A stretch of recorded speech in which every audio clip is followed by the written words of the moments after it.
কোন খাবারে কমবে বিলিরুবিনের মাত্রা? জন্ডিস কি? জন্ডিস হলো পানিবাহিত লিভারের একটি রোগ। দূষিত পানি পানে জন্ডিস হয়ে থাকে। জন্ডিসের লক্ষণ কি?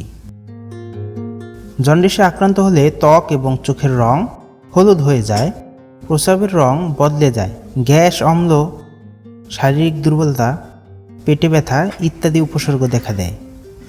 এই লক্ষণ দেখা গেলে বিলিরুবিনের মাত্রা মেপে যদি দেখা যায় স্বাভাবিক মাত্রার চেয়ে বিলিরুবিন বেশি আছে, তখন বুঝতে হবে জন্ডিস হয়েছে। জন্ডিস হলে করণীয় কি? প্রথমত, বিলিরুবিনের মাত্রা বেড়ে গেলে সম্পূর্ণ বেড রেস্ট নিতে হবে, রোদে বের হওয়া যাবে না। দ্বিতীয়ত, খাদ্যের দিকে খেয়াল রাখতে হবে, তরল জাতীয় খাবার বেশি খেতে হবে।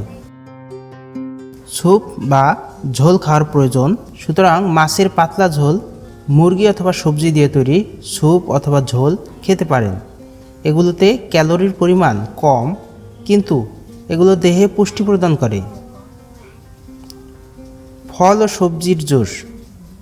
জন্ডিসের সময় ফল ও সবজির রস জুস পান করা খুবই ভালো।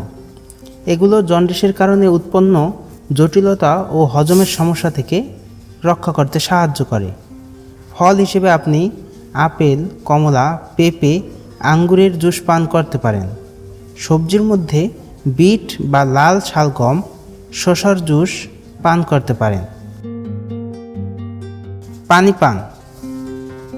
জন্ডিসের কারণে লিভারে জমে থাকা সকল দূষিত পদার্থ বের করে দিতে সাহায্য করে পানি।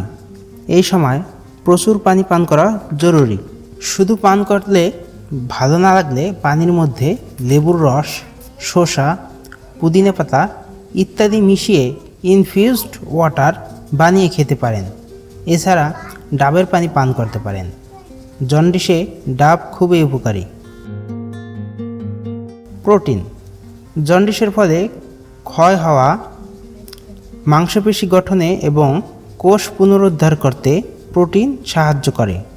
তাই খাদ্য তালিকায় রাখুন প্রোটিন সমৃদ্ধ খাবার, যেমন ডাল, পনির, মুরগির গোশত ইত্যাদি।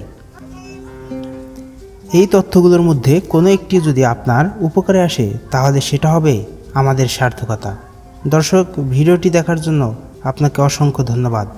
এরকম ভিডিও সবার আগে পেতে চাইলে আমার স্বাস্থ্য চ্যানেলটিকে সাবস্ক্রাইব করুন এবং বেল আইকনটি বাজিয়ে দিন।